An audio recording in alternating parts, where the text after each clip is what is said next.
It's been a while that I've done an update on my tank.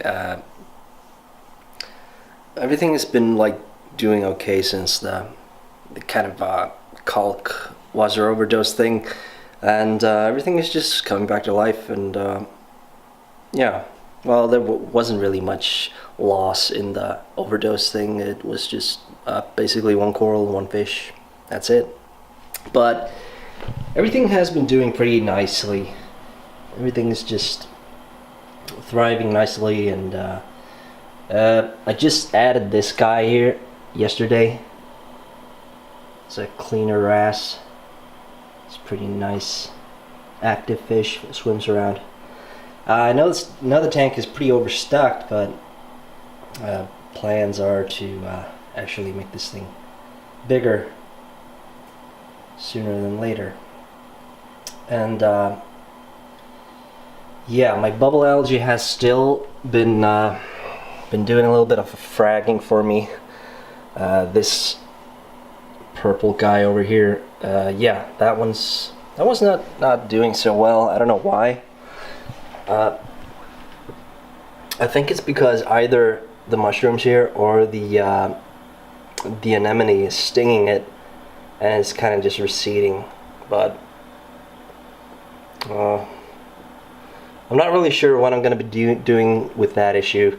I might end up grabbing that anemone out of this tank and actually trying to frag it, cut it in half, see what happens. I've seen people on the internet do that with good results. Shrimp is still there, fire shrimp. He's doing good. He's molting, and just everything is working fine with him. Got a couple of frags over here. This is that green bird's nest over there. I got a purple one right over here. A couple of frags off that one as well. And my toadstool just dropped a little nugget here a couple of days ago, or maybe a week ago or so. It just landed basically under the toadstool itself, and I notice it at night when it kind of has a green fluorescent hue to it. So I took it out and glued it onto a little frag plug, see if it grows. Because even though it's like huge, I don't want to frag this guy, and there's not a lot of these guys here in Iceland, these green ones. So it's nice that I get like a little frag that I can grow out and maybe use that for fragging and selling. The hammerhead is just, it is so huge. I mean, it's almost the size of my hand. It's like a little ball. It is absolutely huge. And this anemone here keeps on growing. The Montipora here, the red one, it's just growing and growing. It's starting to climb up the overflow wall over there. So that's cool. And yeah, this green guy over here, which is, I'll try to zoom in here.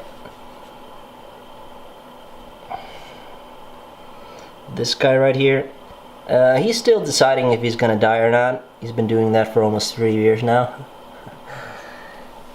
So I have a bigger patch of it over here, and that is still 3 years later, trying to decide if it's gonna die or live. I don't know. War coral here is it's kind of just covered with algae. I don't know why. It's not able to get rid of it. It's not really accepting food either, so I don't know. I guess it's struggling.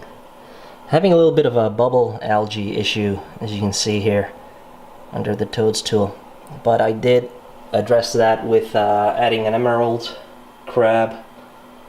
That's supposed to be eliminating these things, but he's tiny, so he's not able to burst those big bubbles,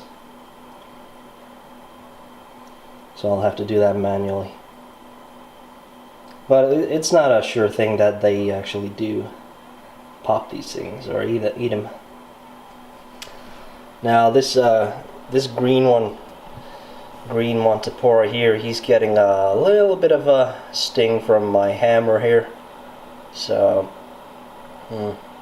probably gonna have to move him or cut away a little bit because the hammer coral is just growing and growing. And I really like the shape of it. It's like a dome kind of shape, and it's very, very nice looking. So I don't want to touch that one. I'd rather move the Montipora or trim that one so it has space to little distance between them two, so the hammer coral doesn't kill the other colony.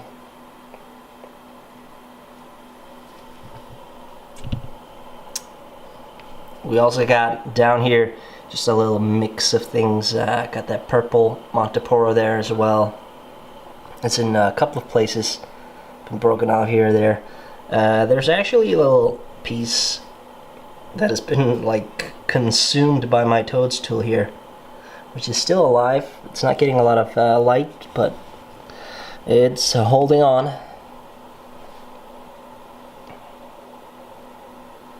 Now, setup wise, I really haven't done anything. I mean, I still haven't put in that canister thing on the wall.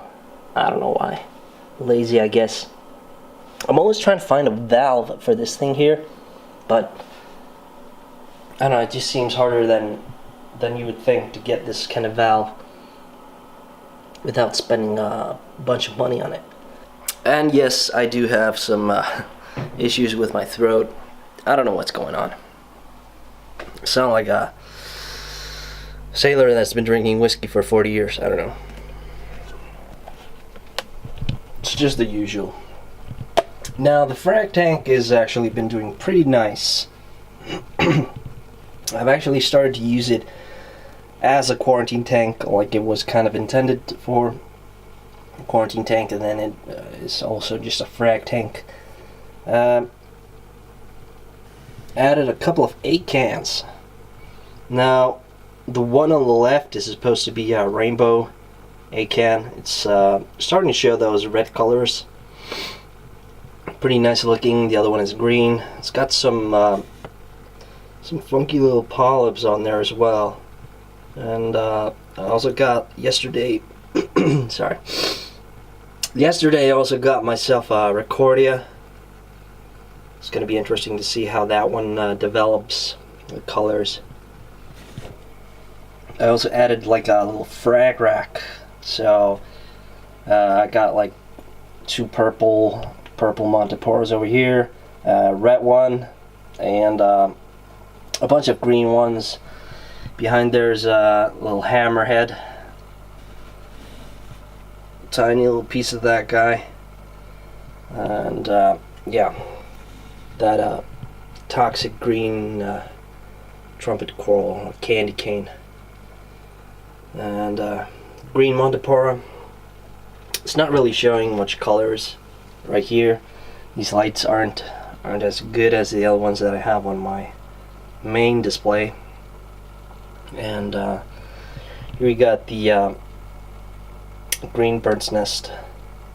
I also got myself 3 Banggai cardinal fish. I'm hoping that I will get a pair out of these guys and be able to breed a couple of Banggais just to be able to kind of supply Banggais to the local shops. That's what I'm aiming for. I also did get myself a emerald crab for this tank because it's of course it's developed bubble algae as well. That guy is he's a little bit bigger than the other one that I got for the other tank, so he'll be able to handle a lot bigger bubbles. And I haven't really seen him take any bubbles that I know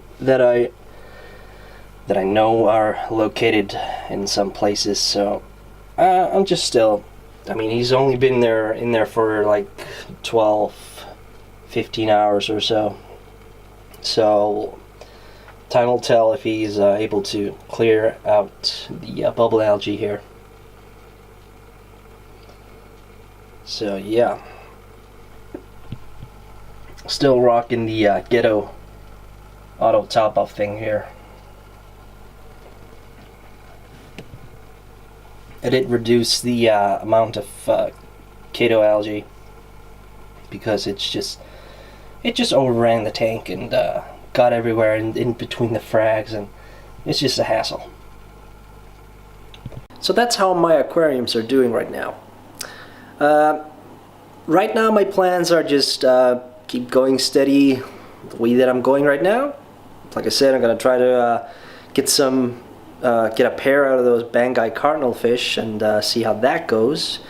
If that works out, I might actually put another tank somewhere. I don't know, because probably best to put them in a separate tank if they actually pair up. So, but they need to grow out a little bit. They're still pretty young, so yeah, it's still gonna be a little while until that happens. Well, that's it for now. Take care.